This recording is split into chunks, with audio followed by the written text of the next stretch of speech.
Hello, you. Welcome to Neighborful at Night. We are here to help you lay down the burdens of this day and get some rest.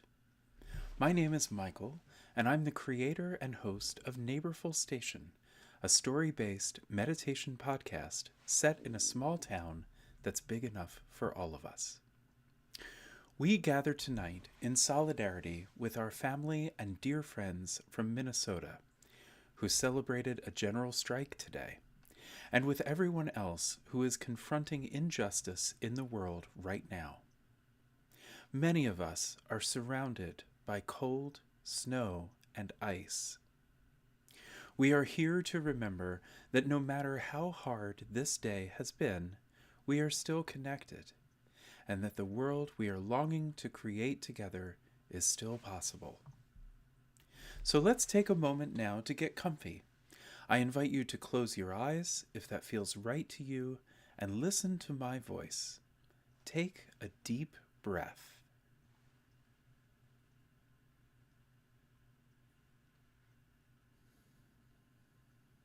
As you leave behind the hustle of your day, take a moment now to think of someone who brings peace to your heart. This can be someone from your present or your past, someone who is still with us or not. It can even be someone that you don't know personally, but have seen out in the world. Think of how this person inspires you to seek peace in your own life, and then take another deep breath.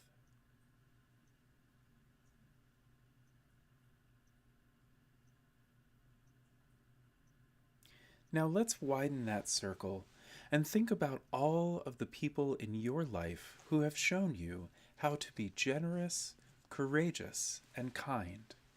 These can be relatives or chosen family. They can be teachers, coaches, mentors, and neighbors. I want you to take 30 seconds right now and remember how these people have formed you with their love. I will keep the time.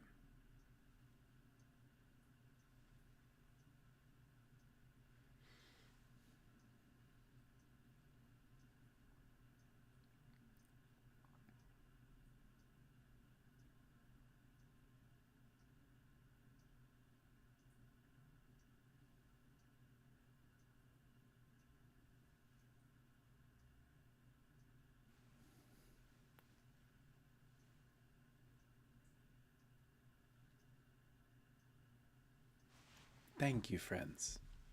As we close out this meditation, I invite you now to stretch your arms and legs out a little, if that's comfortable for you, and let go of the tensions of the day. Each time we gather for Neighborful at Night, we have a show and tell with people from our community.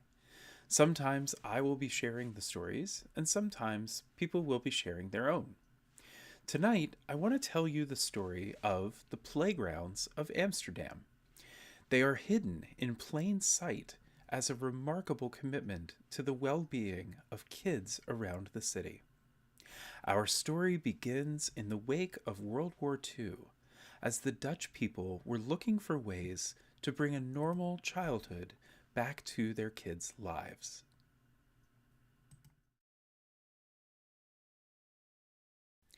The year was 1947. A woman named Jacoba Mulder was working in the Amsterdam City Planning Department, and she realized that in the wake of the war, the kids in the city had nowhere safe to play. Until this point, the only playgrounds that existed in Amsterdam were private, housed within locked gardens and unavailable to most of the kids in their neighborhoods. Mulder hired a young architect named Aldo van Eck to design and install Amsterdam's first public playground on the Bertelmannplein.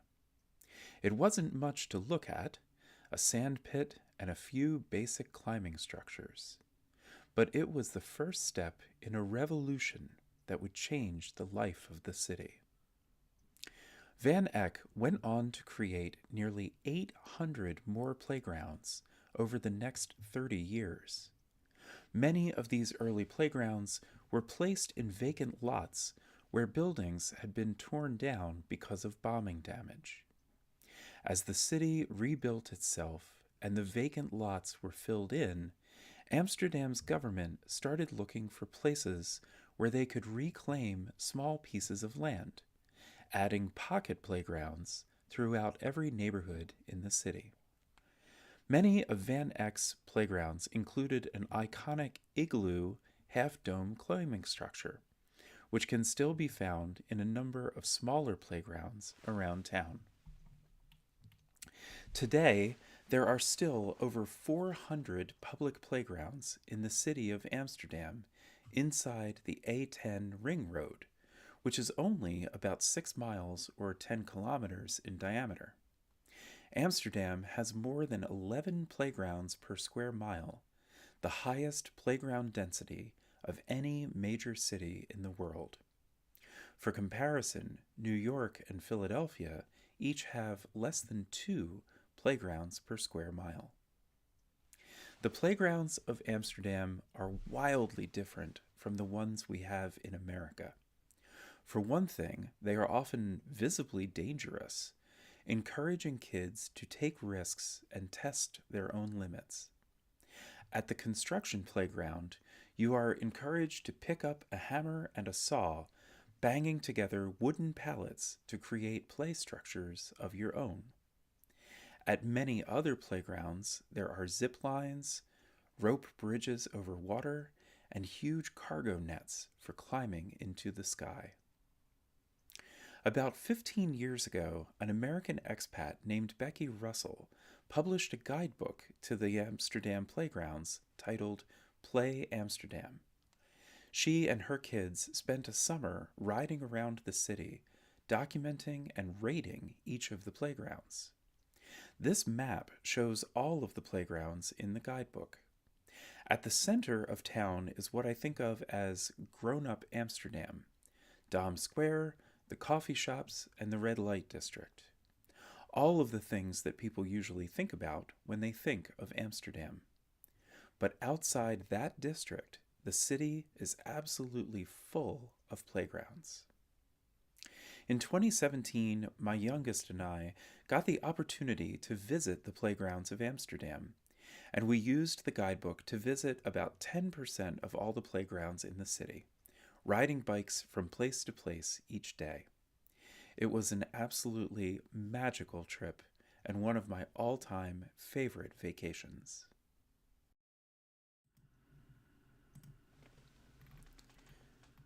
So, let's think back to a time in your life when you have helped to create a place that brings people together in a spirit of play. It could be a block party with your neighbors, volunteering on a playground build in your city, or a pop-up craft fair at your library. Bring yourself back to that experience. Remember what it feels like to enjoy the company of people of good faith, and take a slow breath.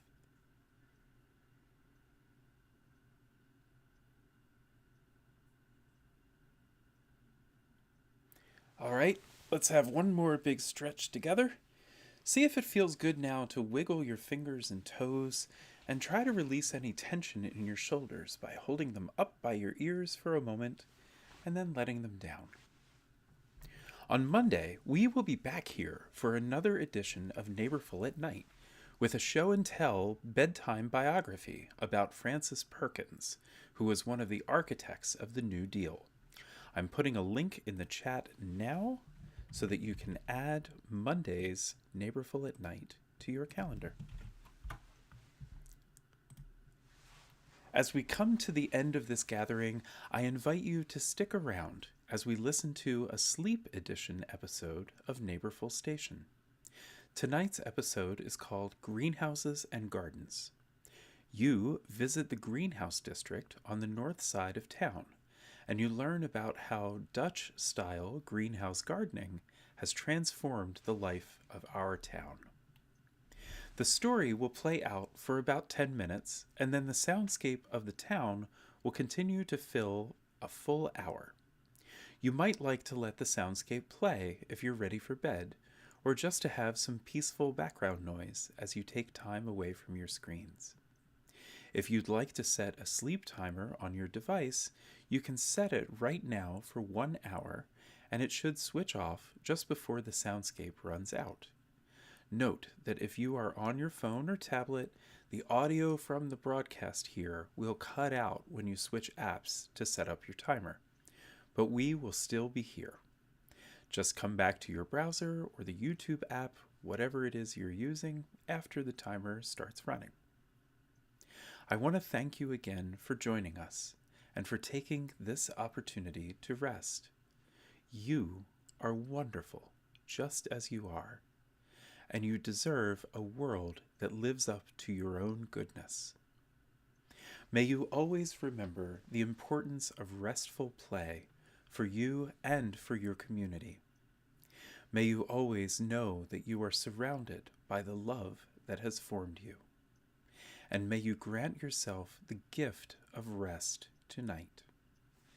Thank you, friends. Stay warm and cozy out there.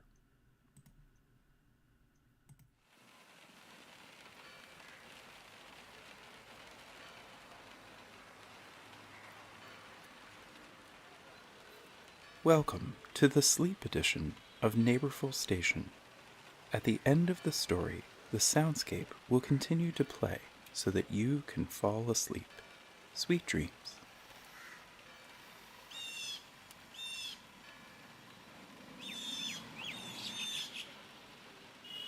You are sitting in the greenhouse district, with the weekly farmers market in full swing around you, as a gentle rain falls on Neighborful Station. You are meeting Carrie from the Land Trust for your promised tour of the greenhouses, and you have arrived a few minutes early. You smell the rich scent of breakfast cooking across the way at Ubeal, and you listen to the happy chatter of your neighbors as they pick through the eggplant, tomatoes, and fall raspberries on offer from the vendors. As you feel the tiny drops of water in the air land on your bare arms, you take an easy breath.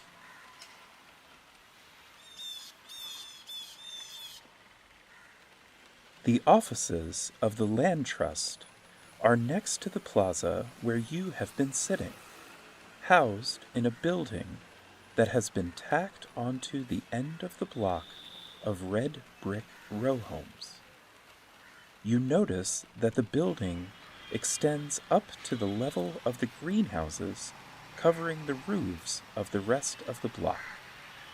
You brush the droplets of water off yourself before you step inside the office door. "Good morning, you," Carrie says. "Are you ready for your tour?" You say, "Yes, I've been looking forward to this." Carrie says, "Me too. I think it's important for everyone in town to see this."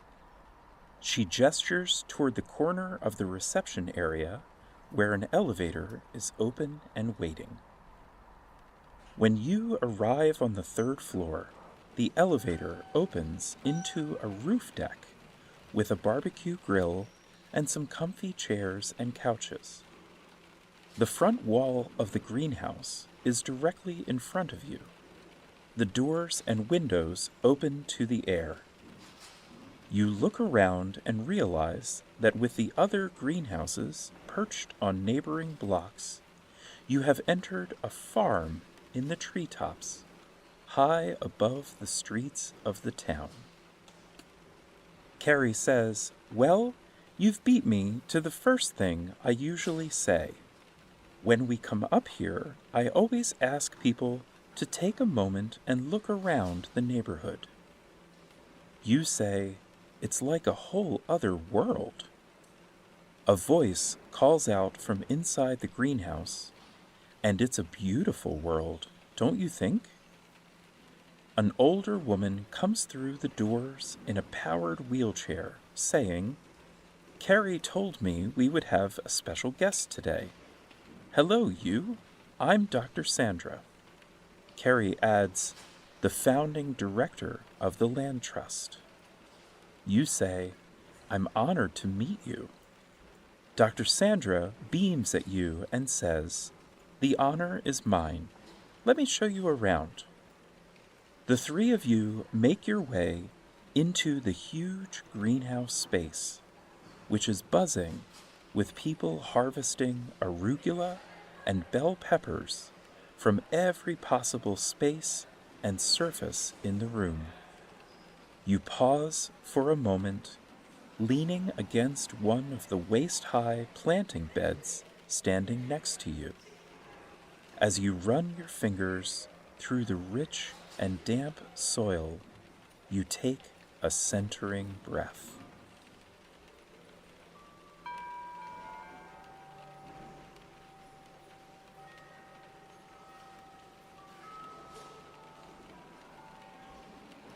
Dr. Sandra tells you, back in the 80s, the steel mills were shutting down in the city, and nothing had come yet to replace that work.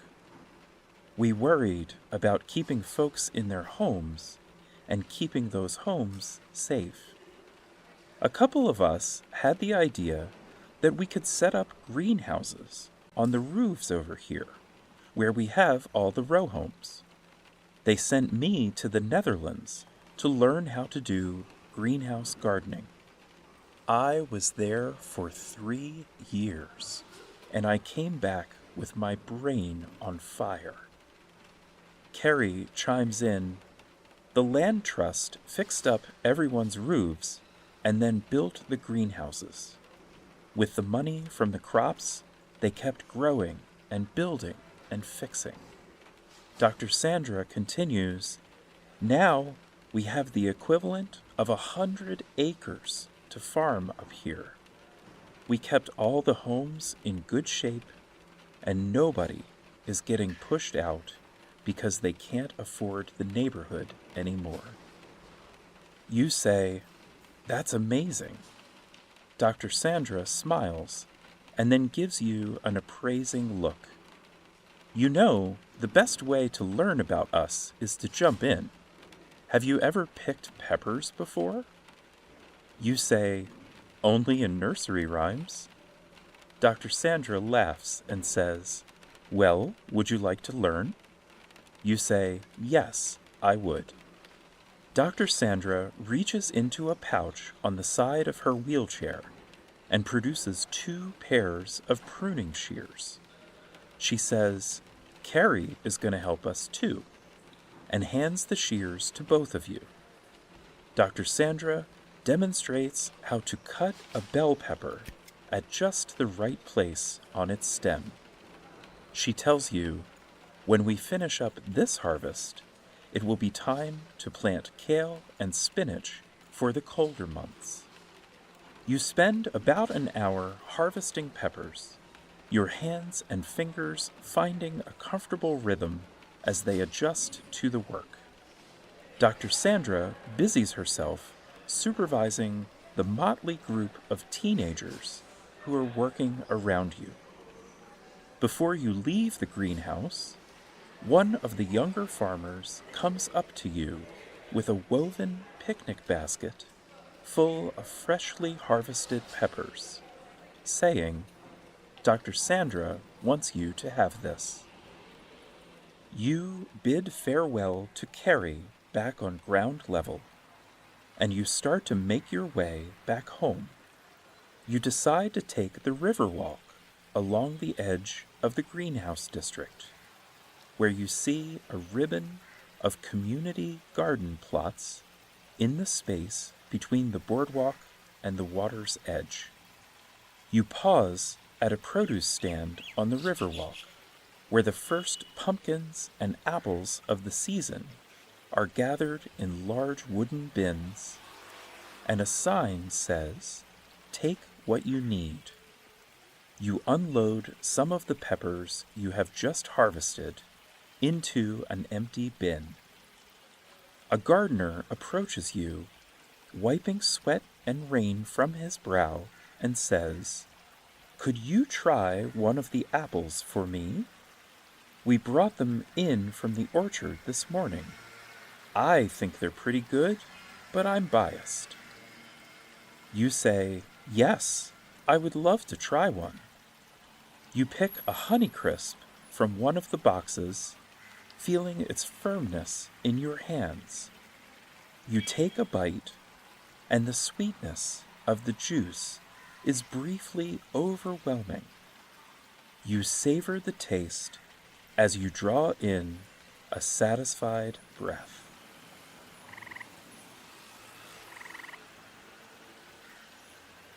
The gardener says, "You know, the Harvest Festival is coming up next week.